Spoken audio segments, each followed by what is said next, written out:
कोल्हापूर महापालिकेची सर्व कार्यालय तसंच पंपिंग स्टेशनमध्ये सौर ऊर्जा यंत्रणा बसवण्याची व्यवस्था करावी अशा सूचना आयुक्त डॉक्टर राजेंद्र भारुड यांनी दिल्या।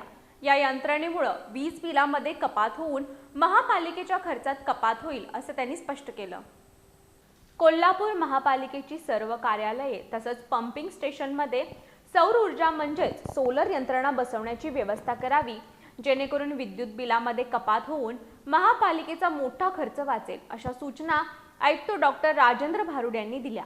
महापालिकेच्या विद्युत विभागाच्या कामकाजाचा आढावा घेण्यासाठी आज आयुक्त कार्यालयात या विभागाची बैठक आयोजित केली होती। यावेळी त्यांनी अधिकाऱ्यांना मार्गदर्शन केलं। EESL या कंपनीकडून मागील 1 वर्षापासून LED पथदिव्यांची देखभाल, दुरुस्ती काम समाधानकारक होत नसल्याबद्दल त्यांनी नाराजी व्यक्त केली। शहरात वाढत्या पथदिव्यांच्या तक्रारींच्या पार्श्वभूमीवर संबंधित कंपनीसोबतचा महापालिकेचा करार रद्द करण्याची कार्यवाही अंतिम टप्प्यात असून शासनामार्फत नव्याने नियुक्त करण्यात आलेल्या संस्थेमार्फत पथदिव्यांची देखभाल, दुरुस्तीची कामं महासभेच्या मान्यतेनंतर करण्यात यावीत।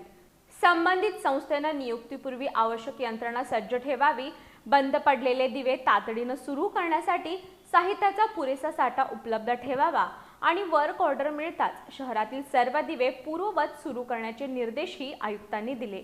विद्युत विभागातील तांत्रिक कामकाजासाठी आवश्यक कर्मचाऱ्यांची यादी तयार करावी, गरजेनुसार एजन्सीमार्फत पदभरती करण्याबाबत निर्णय घेण्यात येतील असं त्यांनी सांगितलं। यावेळी अतिरिक्त आयुक्त रविकांत अडसूळ, शहर अभियंता रमेश मस्कर, सहाय्यक अभियंता नारायण पुजारी, कनिष्ठ अभियंता अमित दळवी तसंच संबंधित कर्मचारी उपस्थित होते।